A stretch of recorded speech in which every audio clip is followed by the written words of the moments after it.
Mon mari vient d'admettre que je suis laide. Je suis une femme peu attirante, objectivement. J'ai toujours été comme ça et même si je suis habituée, il n'en reste pas moins qu'être une femme laide, ça craint au quotidien. J'ai rencontré mon mari il y a 4 ans et il est la meilleure chose qui me soit jamais arrivée. Il m'a toujours et fréquemment dit que j'étais belle, d'une certaine manière, il a semblé honnête, sans ressembler à ma mère, à quelqu'un qui n'a pas d'autre choix de réponse. Hier soir, samedi, il a invité un groupe d'amis à la maison. Ils se réunissent plusieurs fois par mois pour passer du temps ensemble, rattraper le temps perdu et jouer à des jeux. Il connaît la plupart d'entre eux depuis le lycée. J'étais à l'étage, dans la cuisine, en train de préparer des boissons et des encas, lorsque j'ai pu les entendre au sous-sol et j'ai commencé à écouter aux portes. Je sais que c'est impoli, mais ce n'était pas vraiment intentionnel. Je me suis rendu compte qu'ils parlaient de moi, que 2 hommes taquinaient mon mari à mon sujet, en particulier sur mon physique. Je voyais bien que c'était censé être drôle. Ce n'était pas le cas. À un moment donné, l'un d'entre eux m'a qualifié de troll, et mon mari a explosé, s'est mis à crier. Écoutez, fermez-la. Je sais que mon nom est moche, mais ferme-la. Elle me rend heureux. C'est ce que fait votre bimbo de la semaine, Jim. Dave, ça fait combien de temps qu'on n'a pas traîné ensemble et que tu ne t'es pas plaint de ta femme? Non fictif. Il a continué pendant un moment à me défendre. Mais tout ce que je pouvais entendre, c'était « je sais qu'elle est laide, je sais qu'elle est laide, je sais qu'elle est laide », encore et encore dans ma tête. Cela m'a brisé, je ne sais pas pourquoi. J'ai toujours su que je n'étais pas attirante, mais elle lui n'est pas censée le savoir.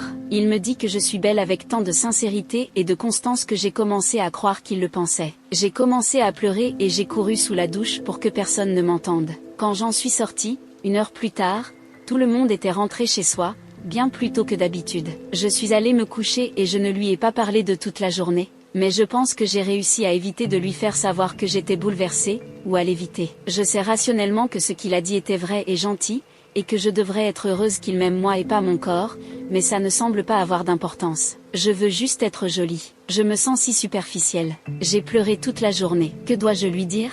Une partie de moi veut le traiter de menteur, crier, hurler et pleurer, tandis que l'autre partie veut juste s'enfuir et ne plus jamais avoir à lui parler et reconnaître que même l'homme le plus formidable que je rencontrerai jamais ne peut pas me trouver séduisante. Hier, après avoir reçu un barrage de soutien de votre part sur mon téléphone toutes les 2 minutes sans interruption toute la journée, j'ai décidé d'essayer de confronter mon mari à propos de ce que j'avais entendu. Une fois que nous sommes rentrés tous les deux du travail, je lui ai dit que j'avais besoin de parler. Je lui ai dit que j'avais trop entendu ses amis et il a immédiatement commencé à s'excuser en disant qu'ils étaient des abrutis et des trous du cul et que j'aurais dû lui dire que j'avais entendu. J'ai dû l'arrêter pour qu'il me laisse dire un mot et lui dire que ce n'était pas tant ses amis que ce qu'il avait dit. Quand je lui ai dit ce qu'il avait dit, son ton a changé, je voyais bien qu'il ne s'attendait pas à être blâmé. J'avais planifié toute la conversation, je voulais lui expliquer ce que je ressentais. Comment je pensais qu'il était vraiment attiré par moi et à quel point je me sentais trahie de l'entendre dire cela dans mon dos. Mais j'ai commencé à pleurer et je ne pouvais pas vraiment communiquer ce que je voulais dire.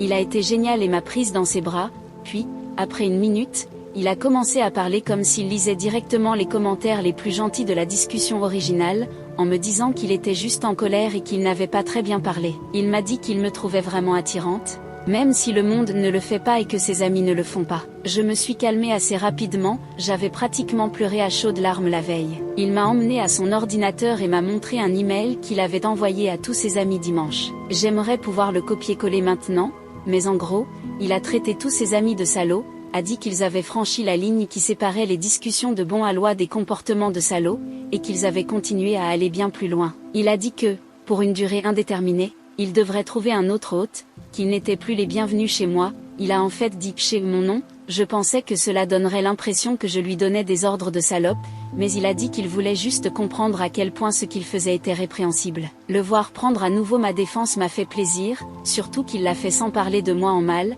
ce qui m'a aidé à croire que ce n'était qu'un mauvais choix de mots sous l'effet du feu de l'action. Il m'a dit d'attendre dans la pièce et est parti, revenant avec un dossier. Il m'a dit qu'il allait me l'offrir pour Noël, mais qu'il m'offrirait autre chose. J'ai essayé de refuser, mais il a insisté. C'était des billets d'avion et des brochures. Il a organisé un voyage début janvier dans un spa-hôtel station balnéaire en Colombie-Britannique. C'est assez époustouflant, mais je me suis rendu compte qu'il avait dû dépenser plusieurs milliers de dollars. Notre budget est très strict, il n'aurait pas dû pouvoir dépenser autant sans que je m'en aperçoive.